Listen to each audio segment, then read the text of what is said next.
يمسه إلا المطهرون تنزيل من رب العالمين.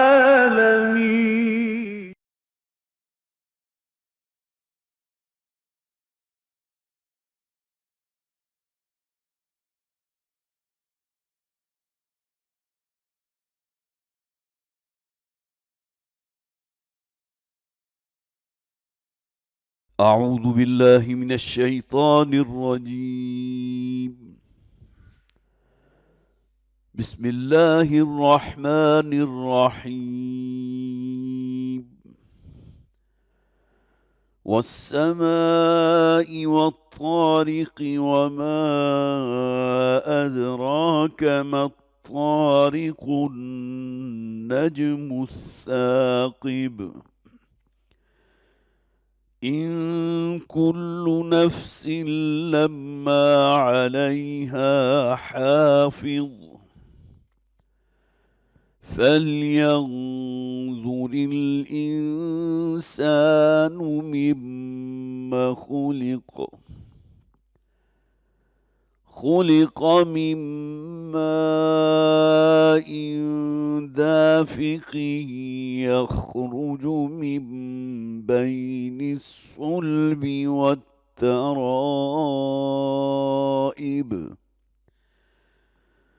إنه على رجعه لقادر يوم تبلى السرائر فما له من قوة ولا ناصر والسماء ذات الرجع والأرض ذات الصدع إنه لقول فصل وما هو بالهزل إنهم يكيدون كيدا وأكيد كيدا فمهل الكافرين أمهلهم رويدا. صدق الله العظيم. رب اشرح لي صدري ويسر لي أمري واحلل عقدة من لساني يفقهوا قولي. اللهم ألهمنا رشدنا وأعذنا من شرور أنفسنا آمين یا رب العالمین. سورہ طارق یہ زمانہ نزول کے اعتبار سے مکی صورت ہے اور ابتدائی دور کی مکی صورتوں میں سے ایک ہے. اس سے پہلے ہم نے سورہ بروج پڑھی تھی، والسماء ذات البروج والیوم الموعود وشاہد ومشہود. وہاں بھی آسمان کی قسم کھائی گئی تھی، یہاں بھی آغاز ہوتا ہے آسمان ہی کی قسم سے. والسماء والطارق وما ادراک ما الطارق. جیسا کہ میں عرض کر چکا ہوں کہ جو آخری پارے کی صورتیں ہیں انذار آخرت کے اعتبار سے بہت ہی اہم اور عظیم صورتیں ہیں، اور ان کے اندر جو ایک صوتی آہنگ بھی ہے اور رعب اور دبدبہ بھی ہے. بالکل وہی مثال جو میں نے پہلے بھی دی تھی، جس طرح کوئی پہاڑی علاقے میں کوئی پہاڑی نالا ہوتا ہے یا دریا ہوتا ہے تو اس کے اندر جو ایک زور و شور ہوتا ہے، جو آواز ہوتی ہے، جو زیر و بم ہوتا ہے، وہ انداز آپ کو مکی صورتوں میں نظر آتا ہے، خاص طور پر ابتدائی دور میں جو صورتیں نازل ہوئیں. فرمایا والسماء والطارق، قسم ہے آسمان کی اور اندھیروں میں آنے والے کی. ایک تو آسمان کی قسم، جیسے کہ پچھلی صورت میں بھی ہم نے پڑھا تھا، اللہ تعالیٰ کی طرف سے جو قسمیں کھائی گئی ہیں یا جو شہادتیں پیش کی گئی ہیں وہ ان کی کسی عظمت کی بنیاد پر نہیں ہے. اللہ سے بڑھ کر عظیم کوئی نہیں. وہ اصل میں گواہی ہوتی ہے کہ اللہ تعالیٰ کی تخلیقات میں سے یہ ایک شے ہے جو گواہ ہے اس بات پر کہ اس کا خالق اور اس کا مالک اور اس کائنات کا بنانے والا، ستاروں کا، سورج کا، چاند کا بنانے والا بڑی عظیم ہستی ہے. تو اس معنی میں قسمیں کھائی جاتی ہیں. والسماء، آسمان کی قسم ہے، آسمان گواہ ہے، آسمان شاہد ہے. یہ اللہ کی مخلوقات میں سے ایک بہت بڑی نشانی ہے جو تمہارے سامنے موجود ہے. والطارق، اور قسم ہے طارق کی. طاف، را اور قاف کا مادہ عربی زبان میں آتا ہے کسی شے کو کھٹکھٹانا. یہ طریقہ جو کہتے ہیں ہم، رستے کے لیے طریقہ کا لفظ استعمال ہوتا ہے، وہ بھی گویا کہ آدمی قدم قدم بڑھتے ہوئے آگے بڑھتا ہے اور ہر قدم پر ایک آواز بھی نکلتی ہے، ٹھک ٹھک کی آواز کہہ لیجیے. تو طارق اصل میں وہ کہ جو کھٹکھٹانے والا ہو. ایک مفہوم تو اس کا یہ ہے. اگرچہ آج کل جو ہمارے علوم فلکیات کے جو ماہر ہیں، انہوں نے کوئی ایسی آواز کا سراغ لگایا ہے جو کہیں بہت دور کسی سیارے سے آ رہی تھی، کسی ستارے سے آ رہی تھی، کسی سٹار سے آ رہی تھی، اور وہ جو آواز ہے بالکل وہ ٹھک ٹھک ٹھک کی آواز تھی.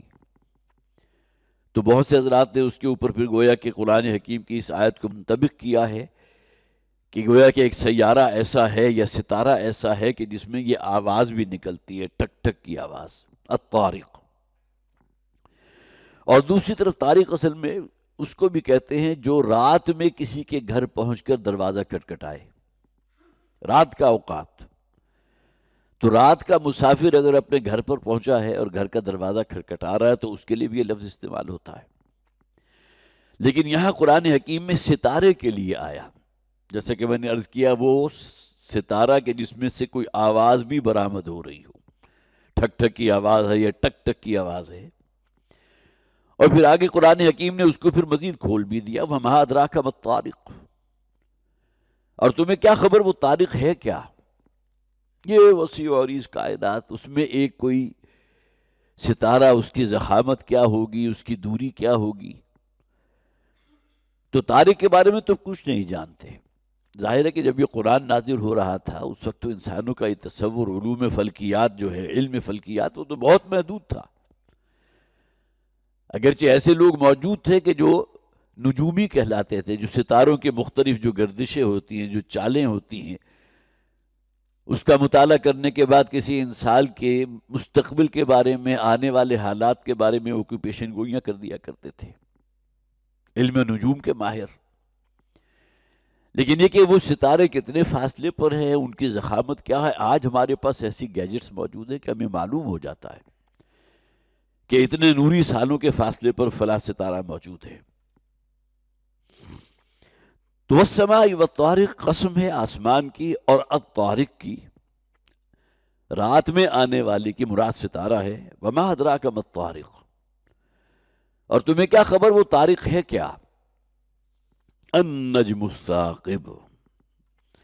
اب یہاں قرآن حکیم نے گویا کہ خود ہی اس کا جواب دے دیا کہ وہ ہے وہ ستارہ کہ جو بہت روشن ہے. ویسے بھی آپ کبھی شام کو اگر نکلیں اور آسمان پر نظر ڈالیں تو باہر جہاں بہت ٹمٹماتے ہوئے ستارے بھی، بہت کم روشنی والے بھی نظر آتے ہیں، تو کوئی نہ کوئی ستارہ جو ہے ایسا ہوتا ہے جو بڑا روشن ہوتا ہے، جو فوراً آپ کی توجہ کو اپنی طرف کھینچ لیتا ہے. تو النجم الثاقب اسے کہیں گے، وہ ستارہ جو بہت ہی روشن ہو. ثاقب اصل میں یا شہاب ثاقب کا لفظ بھی قرآن حکیم میں استعمال ہوا ہے انہی ستاروں کے لیے. تو ثاقب اسے کہتے ہیں کہ جس کے اندر روشنی بھی ہو اور شدید تپش بھی ہو. جس کی مثال ہمارا یہ سورج ہے. یہ چاند جو ہے اس میں روشنی تو ہے لیکن وہ سورج کی ریفلیکٹڈ روشنی ہے، اس کے اندر کمبسچن کا عمل نہیں ہو رہا. وہ کوئی شعلہ جوالا نہیں ہے چاند. اس کے مقابلے میں سورج جو ہے اس کے اندر کمبسچن کا عمل ہو رہا ہے. لاکھوں نے کروڑوں ڈگری سینٹی گریڈ جو ہے اس کا درجہ حرارت ہے، ٹیمپریچر ہے. تو النجم الثاقب گویا کہ وہ ستارہ کے جس میں روشنی بھی ہے اور جس کے اندر تپش بھی ہے، حرارت بھی ہے. شہاب کا لفظ بھی آتا ہے، شہاب ثاقب کا لفظ آیا قرآن حکیم میں سورہ صافات کے اندر، الا من خطف الخطفۃ فاصبحوا شہاب ثاقب. شیاطین میں سے کچھ ایسے ہوتے ہیں، جنات ہیں شیاطین، تو ان کی رسائی کائنات میں بہت دور تک ہے. تو وہ جاتے ہیں اور جا کر کچھ جو بھی اللہ تعالیٰ کے احکامات ہیں، جو بھی قضاء و قدر کے فیصلے ہو رہے ہیں، ان میں سے کچھ اچکنے کی کوشش کرتے ہیں. الا من استرق السمع، کان لگا کر سنتے ہیں کہ شاید کوئی خبر ان تک پہنچ جائے اور اسے اچک کر زمین میں انسانوں میں سے جو ان کے کوئی گرو ہیں ان تک اس کو پہنچا دیں. فَفَاتْبَعَهُ شِهَابٌ ثَاقِبٌ، تو پھر ان کا پیچھا پکڑ لیتا ہے ایک وہ شعلہ کہ جو بہت ہی انگارے کی طرح کا ہے اور اس میں شدید تپش بھی ہے. شہاب ثاقب کا لفظ آیا.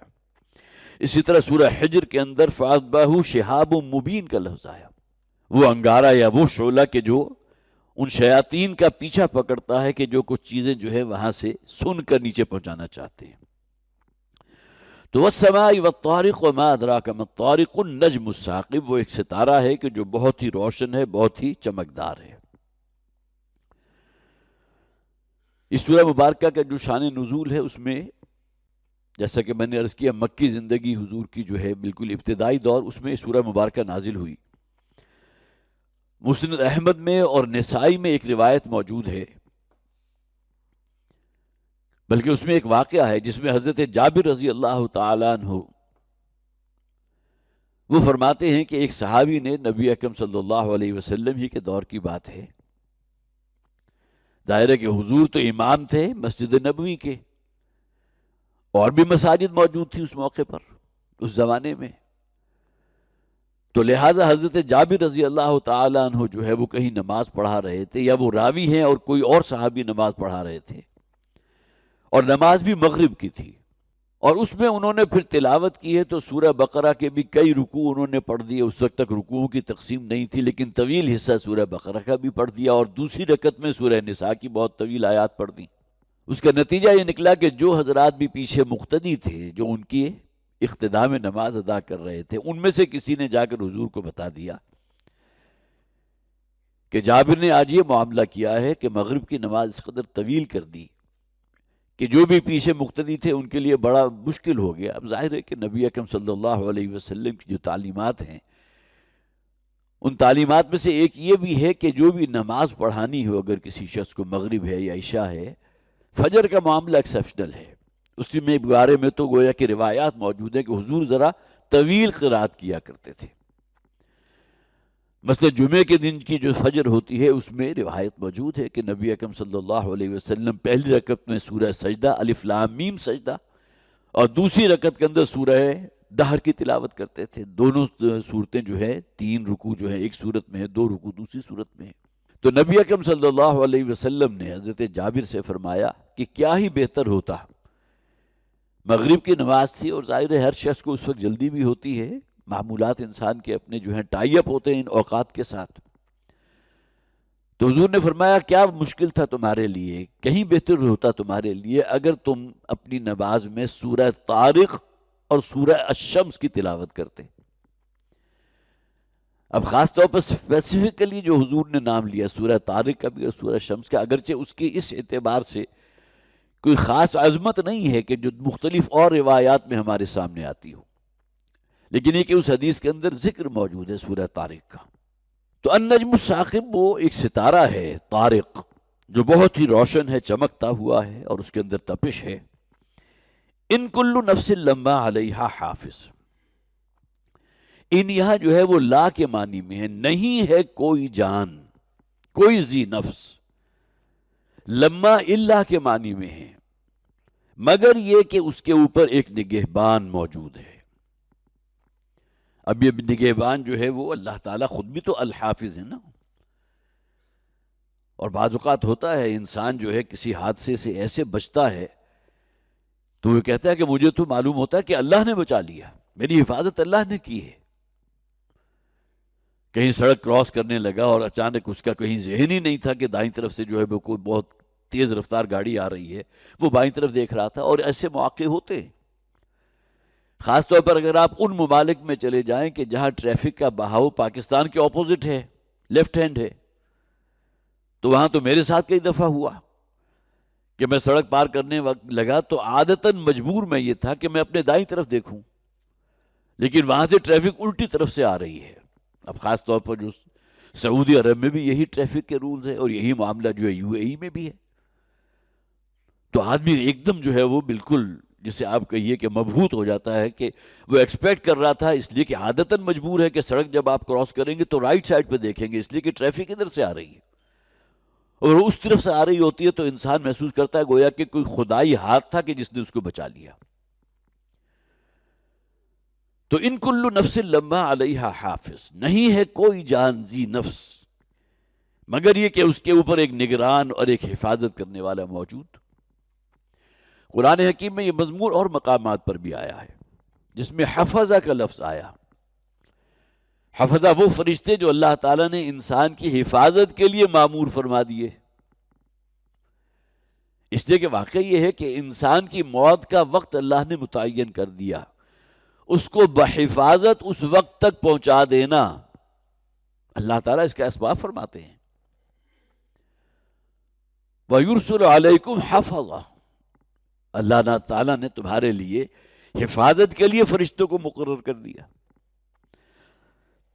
تو ان کل نفس لما علیہ حافظ، نہیں ہے کوئی ذی نفس مگر یہ کہ اس کے اوپر ایک نگہبان اور ایک حفاظت کرنے والا موجود ہے. فَلْيَنْظُرِ الْإِنسَانُ مِمَّا خُلِقَ، دیکھیں مکی صورتوں میں توجہ دلائی جاتی ہے. سورہ قیامہ ہم نے پڑھا تھا، أَلَمْ يَكُ نُطْفَةً مِّن مَّنِيٍّ يُمْنَىٰ ثُمَّ كَانَ عَلَقَةً فَخَلَقَ فَسَوَّىٰ، کیا تم ایک منی کی بوند نہیں تھے جو ٹپکائی گئی؟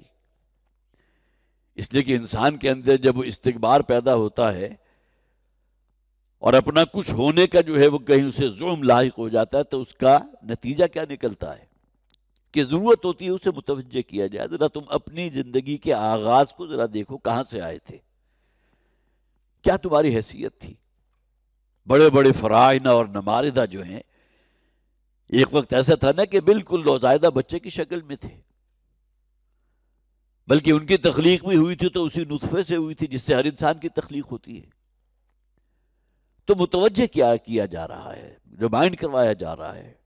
فَلْيَنْظُرِ الْإِنسَانُ مِمَّا خُلِقَ، آج جو اکڑ پیدا ہو چکی انسان کے اندر، جو تکبر ہے، جو گھمنڈ ہے اور اللہ کی باتوں کو پاؤں تلے روندنے کو تیار ہے انسان، تو ذرا اپنی تخلیق پر تو غور کرے. تو چاہیے کہ انسان دیکھے فَلْيَنْظُرِ الْإِنسَانُ مِمَّا خُلِقَ کہ اسے کس شے سے پیدا کیا گیا. اب ہر انسان کو معلوم ہے اس کی پیدائش کیسے ہوئی، کیا شے تھی کہ جو ٹپکائی گئی تھی، جس کی بنیاد پر رحم مادر کے اندر ایک نطفہ جو ہے وہ رفتہ رفتہ اپنی تمام سٹیجز طے کرتا ہوا بالآخر ایک نومولود بچے کی شکل میں ولادت ہوئی اس کی. کس شے سے اسے پیدا کیا گیا؟ مما خلق مما ان دافق. بہت سے مقامات پر ہے ذکر کہ اللہ تعالیٰ نے انسان کو ملے جلے من نطفت امشاج نبتلی فجعلناہ سمیعا بصیرا، وہ ملے جلے نطفے سے پیدا کیا، اس لیے کہ وہ صرف کوئی سپرم نہیں ہوتا بلکہ اووم بھی ہوتا ہے ماں کی طرف سے، جن کے ملاپ سے وہ زائگوٹ بنتا ہے اور اس کے بعد وہ ایمبریونک جتنی بھی سٹیجز ہیں اس کو مکمل کر کے بالآخر ایک پورا مکمل انسانی وجود جو ہے وہ نومولود کی شکل میں برآمد ہوتا ہے. خلق مما ان دافق، اسے پیدا کیا گیا ایک ایسے پانی سے جو اچھلتا ہوا ہے. اب اس کے بارے میں تفصیل بیان کرنے کی ضرورت نہیں ہے، لیکن دفق یدفق کے معنی آتے ہیں. یدفق یہ آتے ہیں کسی شے کا ذرا طاقت کے ساتھ اور زور کے ساتھ نکلنا، برآمد ہونا. تو گویا کہ اللہ تعالیٰ نے جو انسان کی تخلیق میں وہ جو نطفے کا خاص رول ہے اس کے بارے میں بھی ذکر کر دیا گیا. خلق من ماء دافق، اسے پیدا کیا گیا ہے ایک ایسے پانی سے جو اچھلتا ہوا ہے، جو زور سے نکلتا ہے. یخرج من بین الصلب والترائب، اور وہ نکلتا ہے اس کی پشت یا اس کی پیٹھ اور اس کی پسلیوں کے درمیان میں سے. اب یہ جو دو اصطلاحات قرآن حکیم نے استعمال کی ہیں اس کے بارے میں مفسرین نے کافی تفصیل بیان کی.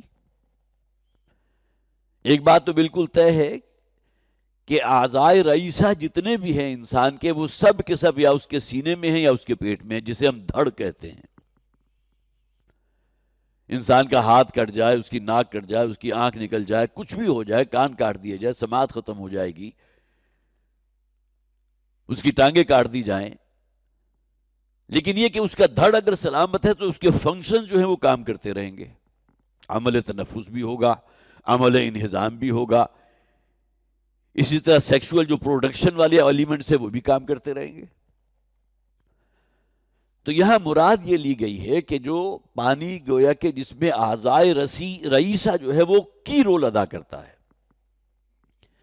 آپ نے پانی پیا ہے، غذا کھائی ہے، وہ جا کر کہیں جذب ہوئی ہے، معدے میں سے بہت سے انزائمز نکلے ہیں، بائل بھی آیا ہے، پینکریاز نے بھی اپنے جوسز چھوڑے ہیں، اور اس کے بعد عمل انہضام مکمل ہوا ہے، اور اس میں سے جو چیزیں مطلوب تھیں وہ خون میں جذب ہو گئی ہیں۔ اب خون جو ہے پورے جسم کے اندر حرکت کر رہا ہے، دوڑ رہا ہے، اور اسی خون کا خلاصہ وہ ہے کہ جو بالآخر اللہ تعالیٰ نے جو نظام بتا دیا اسی میں نطفے کی شکل اختیار کر لیتا ہے۔ تو یہ دھڑ جو ہے جس کے اندر تمام اعضائے رئیسہ ہیں وہ مراد ہیں، بین الصلب والترائب، گویا کہ پیٹھ اور پسلیوں کے درمیان یہ دھڑ جو انسان کا ہے۔ اور صلب جو ہے وہ اصل میں بہرحال جس طرح کہتے ہیں نا صلبی اولاد، تو صلب کا تعلق جو ہے وہ ریڑھ کی ہڈی یا اس کی جو پیٹھ ہے اس سے ہوتا ہے۔ اور جہاں تک ہمارے جو ہے ایمبریولوجی کا جو علم ہے وہ ہمیں بتاتا ہے کہ انسان کی جو سپرمز ہے، جو پروڈکشن جہاں ہو رہی ہے، ان کا آغاز ہوتا ہے بالکل ان کے گردوں کے ساتھ۔ اب گردے کہاں ہیں؟ ہماری پیٹھ میں، بالکل جسے آپ کہیے ریڑھ کی ہڈی کے ساتھ جو مسلز ہیں اس کے اندر دھسے ہوئے ہیں۔ تو یہ ٹیسٹیکل جو ہیں وہاں اصل میں ان کی پیدائش ہو رہی ہے۔ ایمبریولوجی میں جو بھی غور کر رہا ہے ان کے علم میں ہے۔ اور جیسے جیسے وقت گزرتا ہے تو یہ وہاں سے نیچے ڈسینڈ کرتے ہیں، اور ڈسینڈ کرتے ہوئے بالآخر اس مقام پر پہنچ جاتے ہیں ولادت سے پہلے کہ جہاں جب بچے کی جب ولادت ہوتی تو جہاں موجود ہوتے ہیں، اسکروٹم جس کو کہا جاتا ہے۔ تو یہ بھی تعبیر کی گئی گویا کہ قرآن حکیم میں جو بھی اسے آپ کہیے کہ جو باتیں بھی بیان کی گئی ہیں وہ ہماری موجودہ سائنس جو ہے اس کی تائید کر رہی ہے۔ بین الصلب والترائب، وہ آرگن جو گویا کہ سورس ہے پروڈکشن کا، سپرم جہاں پیدا ہوتے ہیں، وہ کہاں سے شروع ہوئے تھے؟ وہ گردے کے بالکل قریب سے جو ہے ان کی پیدائش ہوئی ہے، اور اس کے بعد ڈسینڈ ہوتے ہوئے بالآخر اپنے وہ جو تھیلیاں ہیں وہاں پہنچ گئے۔ یہی وجہ ہے کہ معلوم ہو آپ کو، شاید معلوم ہوگا، جب بھی کسی لڑکے کی ولادت ہوتی ہے تو ڈاکٹرز جو ہے پوری طرح اس کو دیکھتے ہیں کہ آیا وہ جو بھی ہے ٹیسٹیکلز ہیں وہ آیا وہ اپنے ان سیک کے اندر آ گئے، ابھی اوپر ہی موجود ہیں۔ اور بہت سی ولادتیں ایسی ہوتی ہیں جس میں وہ اوپر ہی رہ جاتے ہیں، اور پھر جیسے جیسے انسان کے مسکولر باڈی جو ہے بڑھتی ہے تو ان کے نیچے اترنے کا امکان بالکل معدوم ہو جاتا ہے۔ تو یہ اللہ تعالیٰ کی تخلیق ہے کہ جس کے مظاہر یا جس کے شواہد ہمارے سامنے ہماری سائنس بھی پیش کر رہی ہے۔ تو یخرج بین الصلب والترائب، ترائب جو ہے تریبہ کی جمع ہے، تریبہ پسلی کو کہتے ہیں۔ تو جو نکلتا ہے پسلیوں اور انسان کی پیٹھ کے درمیان میں سے، جیسا کہ میں نے عرض کیا، اس سے ایک مراد یہ بھی ہے کہ پورا دھڑ جس میں اعضائے رئیسہ ہیں، جہاں آپ کا خون بن بھی رہا ہے اور خون سرکولیٹ بھی کر رہا ہے، اور تمام آرگنز جو ہیں، خواہ وہ ہمارے پھیپڑے ہوں، ہمارے دل ہوں، ہمارا جگر ہو، ہماری تلی ہو، ہمارے گردے ہوں، کچھ بھی ہو، سپلائی وہیں سے ہو رہی ہے۔ اور یہی تمام چیزیں مل جل کر گویا کہ وہ کام انجام دے رہی ہے جو بالآخر سپرمز کی پروڈکشن کے اوپر منتج ہوتا ہے، اور اس سے پھر انسان کی نسل آگے بڑھ رہی ہے۔ تو فَلْيَنْظُرِ الْإِنسَانُ مِمَّا خُلِقَ، انسان کو چاہیے کہ ذرا دیکھے، غور کرے وہ کس شے سے پیدا کیا۔ خُلِقَ مِن مَاءٍ دَافِقٍ، وہ پیدا کیا گیا ایک اچھلتے ہوئے پانی سے۔ یخرج من بین الصلب والترائب، جو نکلتا ہے اس کی پیٹھ اور اس کی پسلیوں کے درمیان میں سے۔ انہ علی رجعہ لقادر، یقیناً وہ ذات اللہ تعالیٰ جو ہے اسے دوبارہ لوٹانے پر بھی قادر ہے۔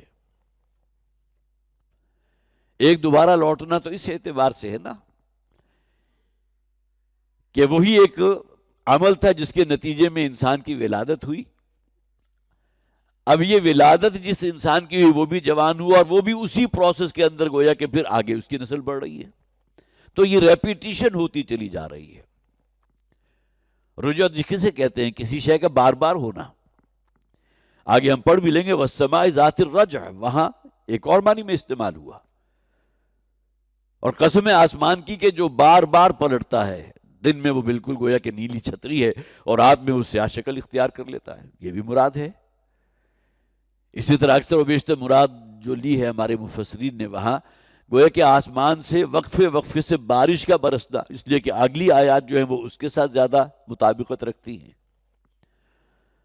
تو انہو علی رجعہ لقادر، یقیناً وہ قادر ہے اس بات پر کہ انسان کو دوبارہ بھی تخلیق فرما دے۔ اور سیدھی سی بات ہے، قرآن حکیم اس بات کو بطور دلیل پیش کرتا ہے کہ کسی شے کا پہلی مرتبہ پیدا کرنا نسبتاً مشکل ہوتا ہے دوبارہ پیدا کرنے کے۔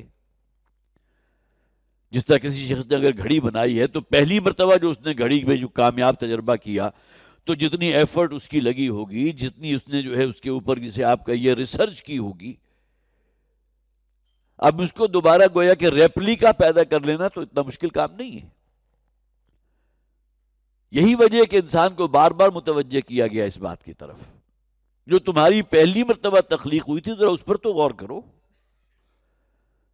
اور تم سمجھتے ہو کہ شاید تمہیں دوبارہ پیدا کرنا تمہارے رب، تمہارے خالق و مالک کے استطاعت میں نہیں ہے، وہ شاید نہیں کر سکتا یہ کام۔ ہیہات لما توعدون، اے محمد صلی اللہ علیہ وسلم، جو بار بار آپ ہمیں کہہ رہے ہیں تمہیں دوبارہ زندہ کیا جائے گا، پیدا کیا جائے گا، پھر تمہارا جو ہے جواب دہی بھی ہوگی، پھر حساب کتاب بھی ہو کر رہے گا، یہ بات ہونے والی نہیں ہے۔ دوبارہ کیسے پیدا ہو جائے گا انسان؟ اور ہمارے آباء و اجداد جنہیں اس دنیا سے رخصت ہوئے ہزاروں برس بیت چکے، جن کے وجود کا کوئی ایٹم جو ہے، کوئی الیکٹران پروٹونز بھی اس وقت موجود نہیں ہیں، وہ دوبارہ زندہ کر دیے جائیں گے۔ تو انہو علی رجعہ لقادر، جو تمہاری تخلیق ہے اس پر بھی غور کرو کہ کیسے اللہ تعالیٰ نے ایک بالکل جسے اس زمانے میں تو بے جان نطفہ کہتے ہیں لیکن آج ہمیں پتہ ہے وہ جاندار ہے، وہ بڑی تیزی سے اس کے سپرم سے وہ حرکت کر رہے ہیں اور اتنی فورس ہوتی ہے کہ وہ جا کر جو ایگ ہے اس کے اندر پیئرس کر جائیں، انسرٹ ہو جاتے ہیں اس میں۔ انہو علی رجعہ لقادر، یقیناً وہ قادر ہے اس بات پر کہ انسان کو دوبارہ زندہ کرے۔ یوم تبلی السرائر فما لہ من قوۃ ولا ناصر، جس دن کے کھود کرید کی جائے گی انسان کے رازوں کی۔ سرائر اصل میں سریرت ان کی جمع ہے، سریرہ کہتے ہیں کسی مخفی شے کو جو بظاہر آپ کو نظر نہ آ رہی ہو، اور انسان کے راز بھی گویا کہ اس کے سینے اس کے مدفن بن جاتے ہیں۔ دوسرے لوگ تو بہت دور کی بات ہے، ممکن ہے بہت سے راز ایسے ہیں جو اپنی بیوی کے ساتھ بھی شیئر نہیں کرتا، حالانکہ وہ تو اس کے بالکل کلوزسٹ ہے نا، لیکن اس کے باوجود تو گویا کہ یہاں سریرہ بئی معنی وہ راز یا وہ چیزیں کہ جو انسان کے اندر ایک بھید کی شکل میں ہوتی ہیں، کسی اور کو اس پر مطلع نہیں کرتا۔ یوم تبلی السرائر، جس دن کے جانچ لیا جائے گا، پرکھ لیا جائے گا، اور وہ تمام راز جو اس کے سینے میں دفن ہو کر کہیں زمین کی اندر جب اس کو جو ہے زمین کی امانت زمین کے سپرد کی گئی تو وہ بھی دفن ہو گئے اس شخص کے ساتھ، لیکن اس دن ہر راز جو ہے اس کو افشا کر دیا جائے گا۔ یوم تبلی السرائر فما لہ من قوۃ ولا ناصر، اور نہیں ہوگا پھر کسی شخص کے پاس بھی کوئی قوت، کوئی اختیار، کوئی طاقت، ولا ناصر، اور نہ ہی کوئی اس کا مددگار ہوگا۔ بھئی معنی کہ جب راز افشا ہو جائیں گے اور انسان کی جلوت اور خلوت، اس دنیا میں تو لوگوں کے سامنے جلوت تھی لیکن خلوت کا تو لوگوں کو معلوم نہیں تھا، لیکن اس تمام رازوں کو اس دن افشا کر دیا جائے گا۔ جس طرح بعض اوقات یہ بھی سامنے آتی ہے بات کہ انسان کی اس دن کیا کیفیت ہوگی کہ وہ چیزیں کہ جو اس نے اپنوں سے بالکل چھپا کر رکھی وہ بھی اس دن عیاں ہو گئی۔ باپ کو بھی معلوم ہو گیا کہ میرا بیٹا کیسا تھا، بیٹے کو پتہ چل گیا میرا باپ کیسا تھا۔ اس دنیا میں تو 100 پردے ہوتے ہیں جس کے اندر انسان اپنے آپ کو چھپا لیتا ہے، لیکن یہ کہ وہ دن وہ ہوگا کہ جس دن جانچ لیا جائے گا، جس دن افشا کر دیا جائے گا ہر راز کو۔ فما لہ من قوۃ ولا ناصر، تو انسان کے پاس نہ کوئی قوت ہوگی، نہ کوئی اختیار ہوگا، نہ کوئی مدد ہوگی اس کی کہیں سے۔ اور یہ وہ بات ہے جو قرآن حکیم میں بہت سے مقامات پر بیان کی گئی۔ واتقوا یوما لا تجزی نفس عن نفس شیئا ولا يقبل منها شفاعۃ ولا يؤخذ منها عدل ولا هم ينصرون. بچو اس دن سے جس دن کوئی کسی کے کام نہیں آئے گا. کوئی قرابت داری، کوئی رشتہ داری، کوئی انسان کی نسل اور حسب نسب، کوئی شے کسی کے کام نہیں آئے گی، نہ کوئی کسی کا مددگار ہوگا. اس دن تو اللہ تعالیٰ جو العدل ہے، جو انصاف سے کام لینے والا ہے، وہ فیصلہ کرے گا، اور جو بھی فیصلہ ہوگا وہ مبنی بر انصاف ہوگا. اگر اپنے اعمال کی بنیاد پر پیچھے رہ گئے، من بطأ به عمله لم يسرع به نسبه، جو شخص بھی اپنی سیرت و کردار اور اپنے اعمال کی بنیاد پر پیچھے رہ جائے گا، اس کا حسب نسب، اس کا خاندان، اس کا قبیلہ یا اس کے مرشد یا اس کے پیر، کوئی اس کے کسی کام نہیں آئیں گے، کوئی اسے نہیں بچا سکیں گے. تو یوم تبلی السرائر فما له من قوت ولا ناصر، جس دن اس بھیدوں کو افشا کر دیا جائے گا، جانچ لیا جائے گا، اور اس دن کوئی مددگار نہیں ہوگا انسان کا، نہ اس کے پاس اپنی قوت ہوگی کہ وہ اللہ کے عذاب سے، جہنم سے بچا سکے اپنے آپ کو. والسماء ذات الرجع، دیکھیں پھر قسم کھائی گئی آسمان کی. جو بھی عرب کا بدو ہے، بادیہ نشین ہے، جو فوری مشاہدے کی اس کی چیزیں ہوتی ہیں، اس کو بطور دلیل قرآن پیش کرتا ہے آیات کی شکل میں. افلا ينظرون الى الابل كيف خلقت والى السماء كيف رفعت والى الجبال كيف نصبت والى الارض كيف سطحت. کیا یہ اونٹ کو نہیں دیکھتے اللہ تعالیٰ نے کیسے اس کی تخلیق فرمائی ہے؟ کئی ہفتے جو ہے وہ بغیر پانی کے آپ کو اپنی پیٹھ پر سوار کر کے لقودق صحرا کے اندر سفر کرتا رہتا ہے. پھر اس کو پیر ایسے دیے جو زمین میں دھستے نہیں. عام انسان کے لیے چلنا مشکل ہے، لیکن اونٹ اتنا وزنی جانور، وہ اس کے اوپر سے تیرتا ہوا نکل جاتا ہے.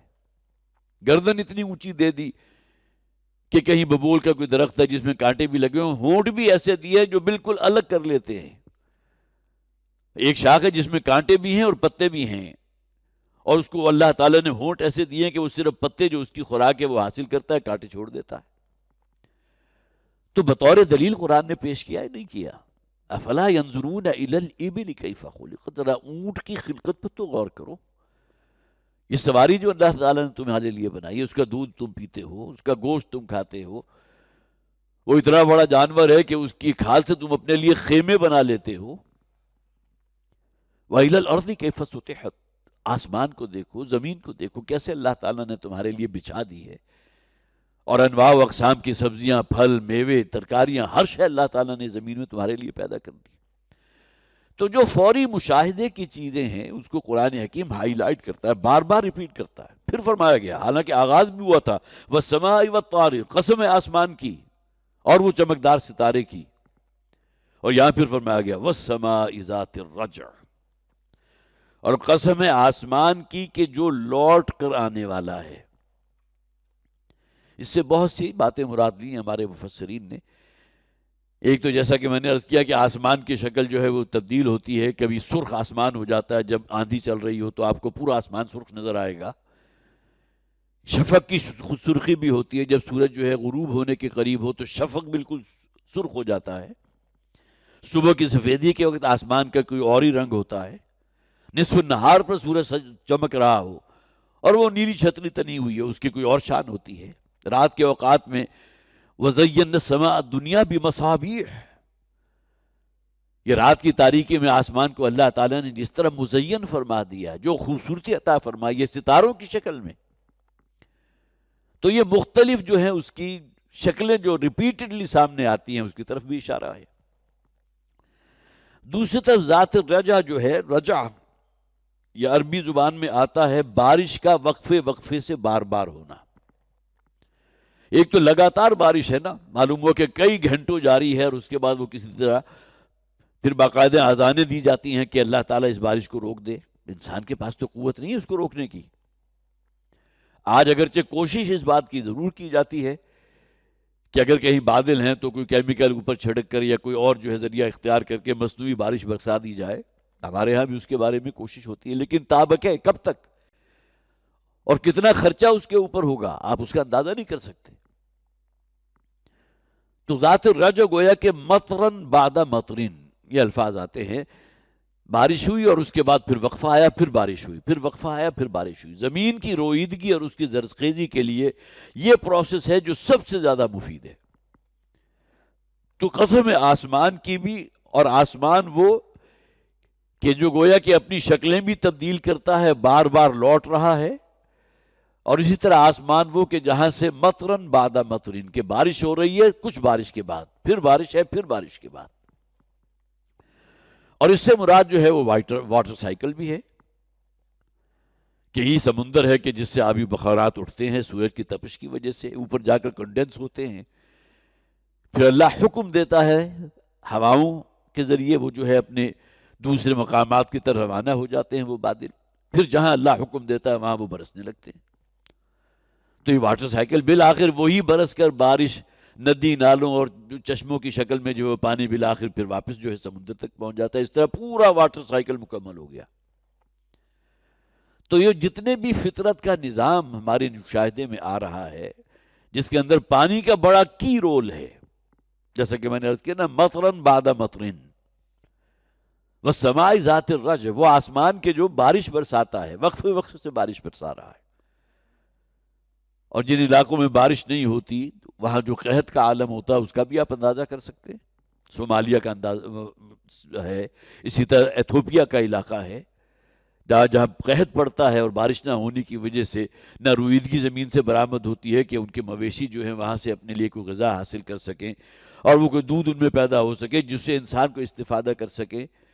تو وہاں تو اموات ہوتی ہیں سینکڑوں ہزاروں نہیں لاکھوں کی تعداد میں، اور صرف انسان نہیں بلکہ حیوانات بھی وہاں جو ہے وہ ہلاک ہو جاتے ہیں اس لیے کہ پانی نہیں ہے.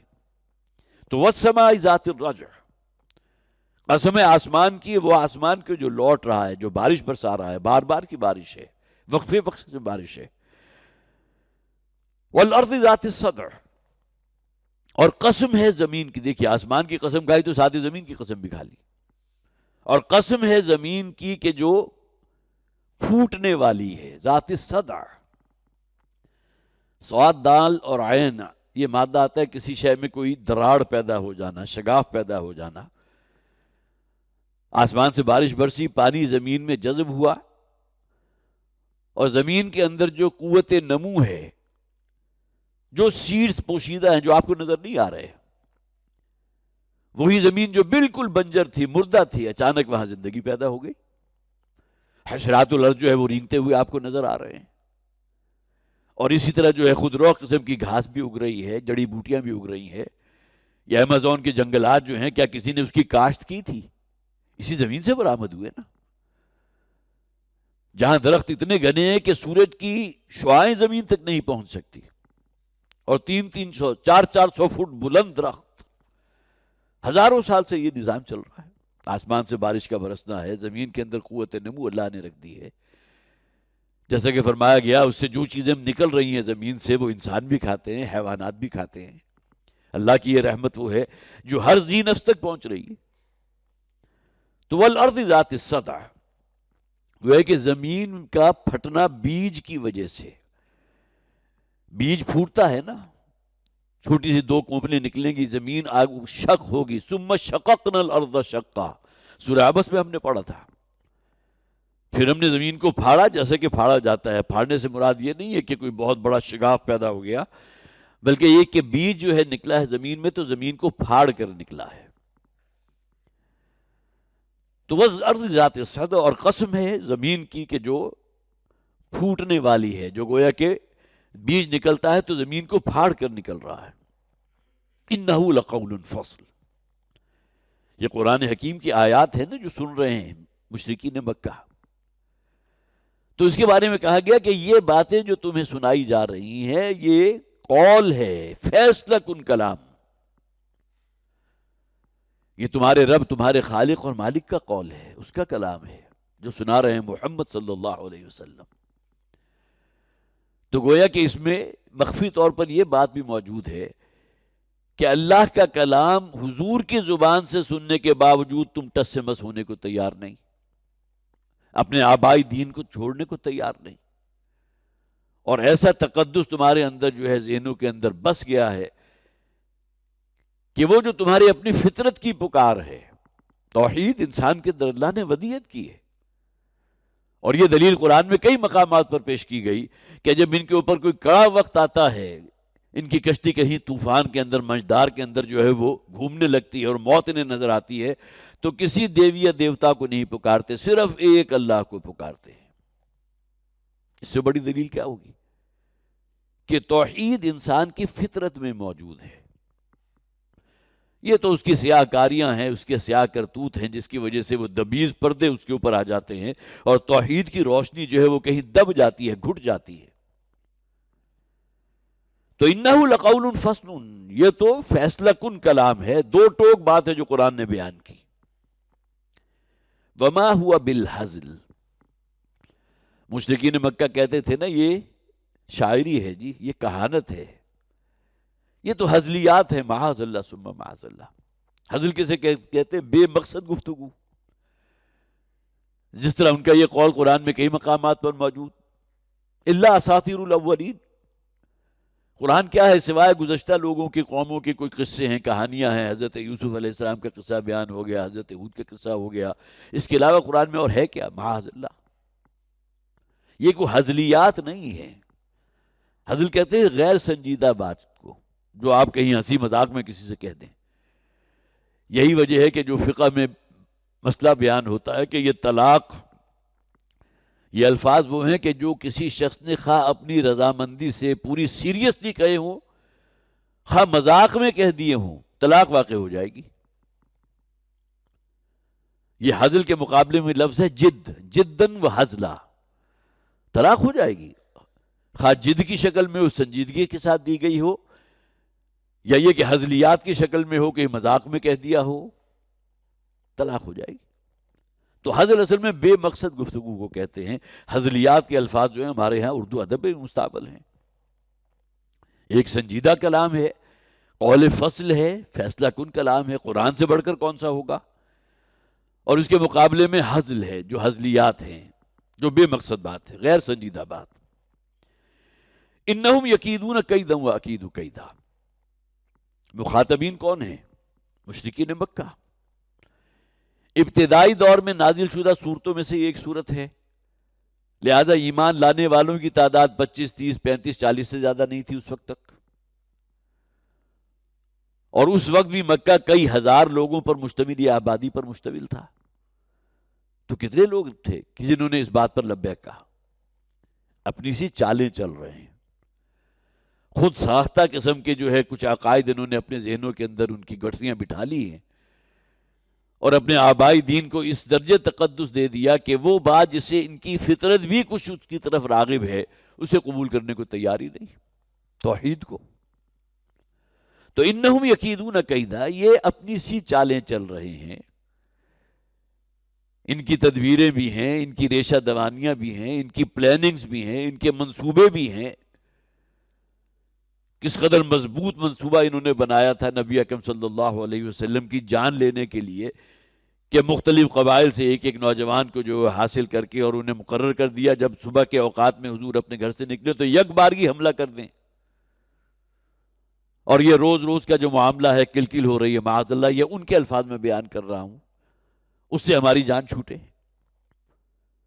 انہم یکیدون کیدا، انہوں نے تو وہ تدبیریں اور چالیں اختیار کی تھی جس کے لیے سورہ ابراہیم میں الفاظ موجود ہیں نا، لتزول منہ الجبال، ایسی مضبوط پلاننگ اور ایسی منصوبہ بندی کہ جس سے پہاڑ بھی اپنی جگہ سے ہل جائیں۔ لیکن دوسرے مقابلے میں منصوبہ بندی اللہ کی بھی ہے، تدبیر اس کی بھی ہے، چال اس کی بھی ہے۔ انہم یکیدون کیدا، یہ لوگ اپنی سی چالیں چل رہے ہیں، ایک سے ایک بڑھ کر داو آزما رہے ہیں، کبھی ٹیمپٹیشنز ہیں، کبھی لالچ ہے، کبھی پرسیکیوشن ہے، تعذیب ہے، تشدد ہے، کبھی شاعری کہہ دیا، کبھی کہانت کہہ دیا، کبھی خود ساختہ کلام کہہ دیا، کبھی یہ بھی کہہ دیا کہ کسی عجمی کوئی عالم ہے، کوئی راہب ہے جس سے جا کر کچھ چیزیں سیکھ کر آتے ہیں اور ہمارے اوپر دھونس یہ جماتے ہیں کہ مجھ پر اللہ کی وحی نازل ہوئی، معاذ اللہ۔ یہ تو وہ باتیں ہیں جو قرآن حکیم میں بیان کر دی گئیں، ان کے اعتراضات، اور ان اعتراضات سے آگے بڑھ کر ان کی چالیں۔ انہم یکیدون کیدا واکید کیدا وہ اپنی سی چالیں چل رہے ہیں، ان کی اپنی تدبیر ہے، ان کے اپنے مکر ہیں۔ وَأَكِيدُ كَيْدًا، اور اللہ تعالیٰ فرماتے ہیں کہ ایک چال میری بھی ہے۔ حالانکہ اللہ تعالیٰ کے لیے اس اعتبار سے لفظ چال کا لفظ جو ہے کچھ عجیب سا لگتا ہے، تدبیر یا یہ کہ فیصلہ۔ اللہ چاہے تو ایک لفظ کن جو ہے، کلمہ کن، جتنے بھی سرکش اور باغی ہیں سب کے سب ہلاک ہو جائیں، ہو سکتا ہے یہ۔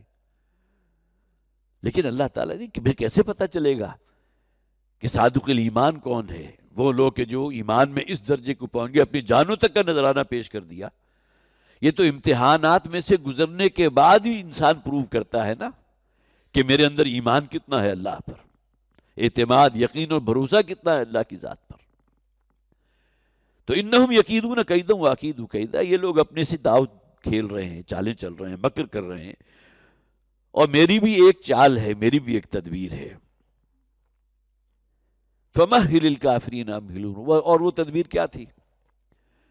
چند ہی سالوں کے بعد معاملہ پلٹ ہو گیا نا۔ ایک شہر وہ تھا جو حضور کے خون کا پیاسا ہے، دوسری طرف لوگ آغوش و حضور کے منتظر ہیں،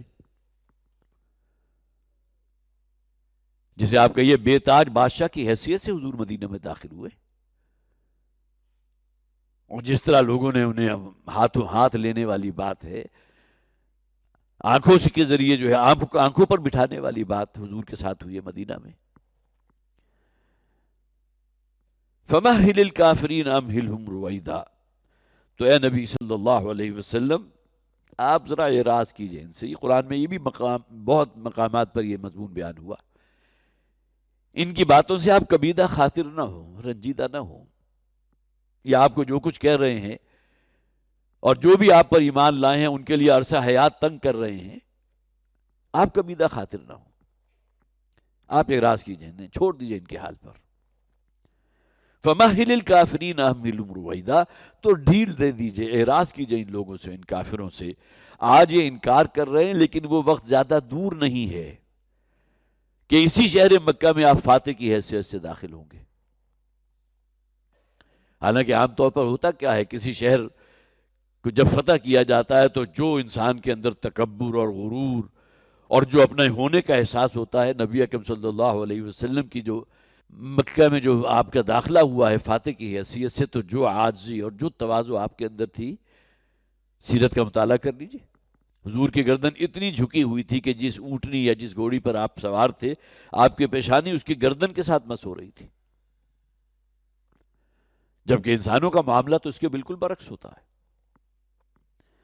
فَمَهِّلِ الْكَافِرِينَ أَمْهِلْهُمْ رُوَيْدًا، تو اے نبی صلی اللہ علیہ وسلم ذرا ڈھیل دے دیجئے ان کافروں کو، ان کے بارے میں آپ فکر مند نہ ہوں، جلدی اپنے انجام کو پہنچنے والے ہیں، چند سالوں کی بات ہے۔